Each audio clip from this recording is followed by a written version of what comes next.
ये अद्भुत ध्वनि तो आपने सुनी ही होगी। जी हाँ, ये है शंख की ध्वनि।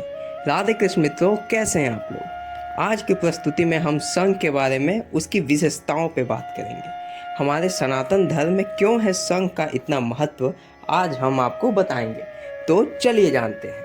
शंख भगवान विष्णु और माँ दुर्गा के हाथों में शोभा पाता है। यूं तो विज्ञान के लिए शंख जल में रहने वाले घोंघे का आवरण है, परंतु हमारे सनातन धर्म में इसका विशेष महत्व है।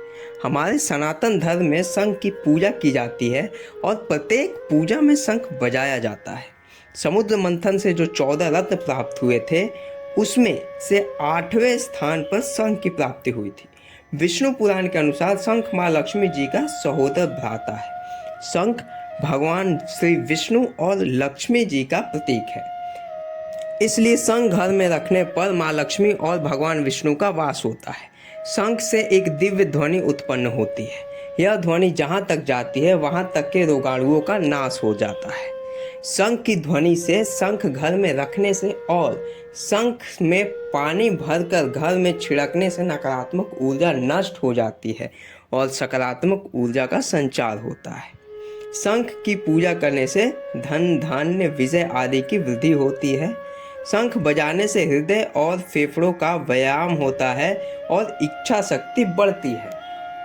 ब्रह्म वैवर्त पुराण के अनुसार शंख सूर्य और चंद्रमा के समान ही देवतुल्य है।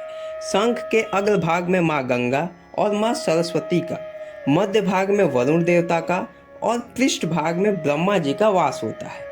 विश्व का सबसे बड़ा शंख केरल के गुरुवायूर के श्री कृष्ण मंदिर में सुशोभित है, जो आधा मीटर लंबा और 2 किलो वजन का है। शंख की आकार, गुणवत्ता, लाभ और अन्य गुणों के अनुसार शंख के 3 प्रकार और अनेक नाम होते हैं। कोई शंख विजय दिलाता है तो कोई धन समृद्धि, कोई सुख शांति तो कोई यश और कीर्ति। दक्षिणावर्ती शंख, इसका पेट दाईं ओर खुलने के कारण इसे दक्षिणावर्ती शंख कहते हैं। इसे देव स्वरूप माना गया है। इसके पूजन से खुशहाली, लक्ष्मी प्राप्ति और रोगों का नाश होता है।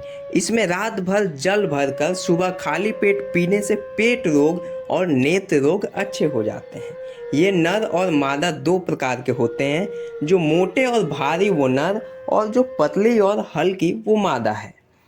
वामावर्ती शंख, इसका पेट बाईं ओर खुलता है और इसको बजाने के लिए इसमें छिद्र होता है। इसको बजाने से रोगाणु नष्ट होते हैं और सकारात्मक ऊर्जा का संचार होता है और नकारात्मक ऊर्जा दूर भागती है। गणेश शंख या मध्यावर्ती शंख, इसे गणेश शंख इसलिए कहते हैं क्योंकि इसकी आकृति गणेश जी जैसी है। समुद्र मंथन से इसी शंख की प्राप्ति हुई थी। यह अत्यंत ही सुंदर होता है। इसकी पूजा से अनेक क्षेत्रों में जैसे धन वृद्धि, सुख शांति, व्यापार में वृद्धि होती है और पारिवारिक समस्या दूर होती है। भगवान श्री कृष्ण का पासजन्य शंख, इस शंख की प्राप्ति भगवान श्री कृष्ण ने पासजन्य नामक राक्षस को मारकर की थी, जो इस शंख में रहता था, जो जीव भक्षी था। यह शंख विजय और यश का प्रतीक है। महाभारत युद्ध में भगवान श्री कृष्ण ने यह शंख बजाया था। इसकी ध्वनि सिंह गर्जना से भी प्रबल थी, जो कई किलोमीटर तक सुनाई देती थी।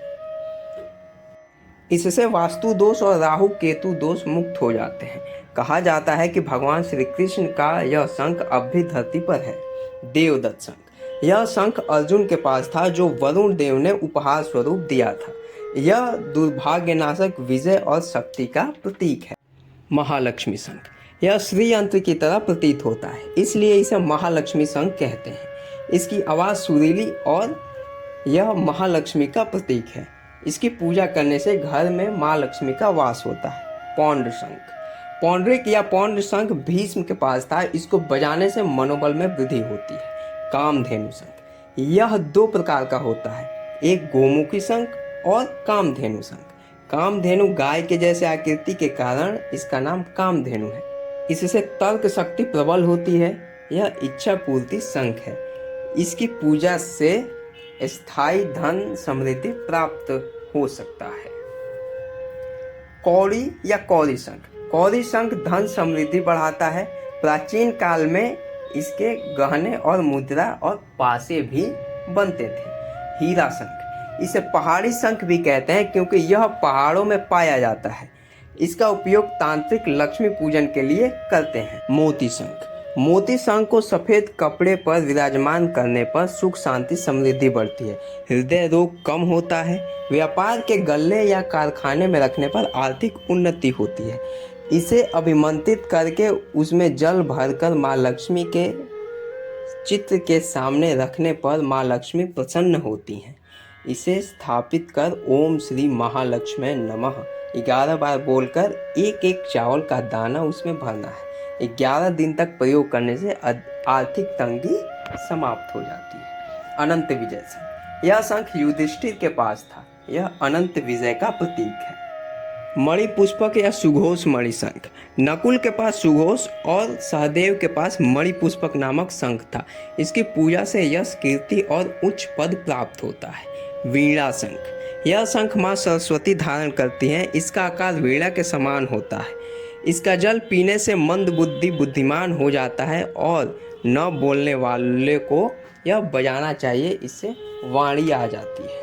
अन्नपूर्णा शंख। इसकी पूजा करने से अन्न धन समृद्धि में बढ़ोतरी होती है। ऐरावत शंख। यह ऐरावत हाथी के समान प्रतीत होता है। यह शंख सिद्ध और साधना प्राप्ति के लिए है। इसमें 24 से 48 घंटे जल भरकर ग्रहण करने से मुख कांतिमय होता है और शरीर तेजोमय हो जाता है। विष्णु शंख। इसके पूजन से प्रगति होती है और इसका जल पीने से असाध्य रोग से मुक्ति मिलती है। गरुड़ शंख। गरुड़ के समान होने से इसको गरुड़ शंख कहते हैं।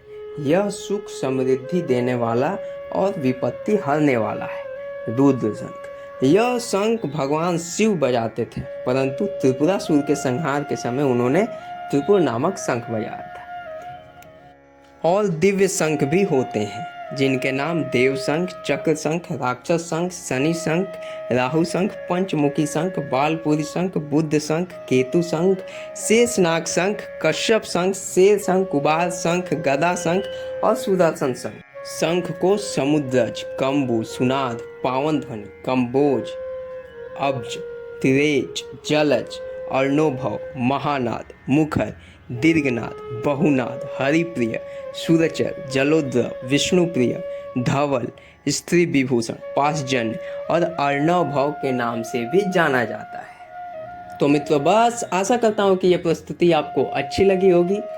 हम आपसे फिर मिलेंगे एक और नए धार्मिक प्रस्तुति के साथ। तब तक के लिए राधे कृष्ण।